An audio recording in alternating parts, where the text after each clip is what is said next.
میرے نبی نے اس رات کی فضیلت بتائی، عمل کوئی نہیں بتایا۔ جیسے یہاں کوئی صلاۃ تسبیح کی جماعت کرا رہے ہوتے ہیں، کوئی اجتماعی تہجد پڑھ رہے ہوتے ہیں، کوئی دیگیں چڑھا رہے ہوتے ہیں، کوئی آتش بازی کر رہے ہوتے ہیں، تو وہ اس میں اتنا غلو ہو گیا ہے کہ یہ بھی ٹھیک نہیں۔ اور کچھ علماء نے اس کے رد میں اس کا اتنا انکار کیا ہے کہ اس رات کی کوئی فضیلت ہے ہی نہیں، یہ بھی ٹھیک نہیں۔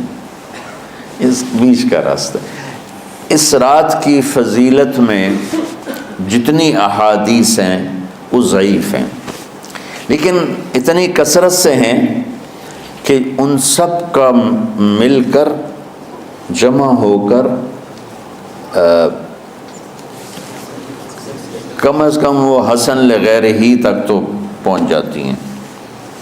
اور ابن عثیمین رحمۃ اللہ علیہ نے بھی یہ لکھا ہے کہ زیادہ سے زیادہ ان احادیث کے مجموعے سے، چونکہ اگرچہ ضعیف ہیں لیکن کافی زیادہ ہیں، تو وہ حسن لغیر ہی تک پہنچ جاتی ہیں۔ تو حسن لغیر ہی سے کوئی عمل ثابت نہیں ہوتا، عمل ثابت ہوتا ہے صحیح حدیث کے سے۔ ایک احادیث کی کثرت سے روایات، اور ایک امت کا عمل، کہ امت کا بہت بڑا طبقہ صدیوں سے اس رات کا اہتمام کر رہا ہے، لیکن کچھ عرصہ پہلے تک اہتمام تھا دن میں روزہ رکھنا، رات کو کوئی نوافل پڑھ لینا، کوئی دو چار زیادہ پڑھ لینا، لیکن اب یہ ڈھول تماشے جو اب شروع ہوا ہے اس کا تو کوئی وجود ہی کوئی نہیں ہے۔ تو اس رات کو اللہ تعالیٰ نے مبارک بنایا، اور حدیث پاک میں آتا ہے کہ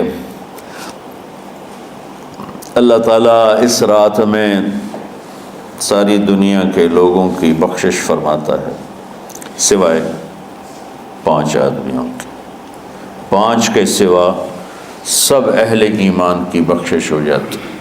مشرک، المشرک، پہلا مشرک، دوسرا مشاحن، مشاحن کسے کہتے ہیں؟ دل میں بغض رکھنے والا، کینہ رکھنے والا۔ تیسرا مسبل ازارہ، اپنے پاجامے شلوار چادر کو ٹخنوں سے نیچے تک لے جانے والا۔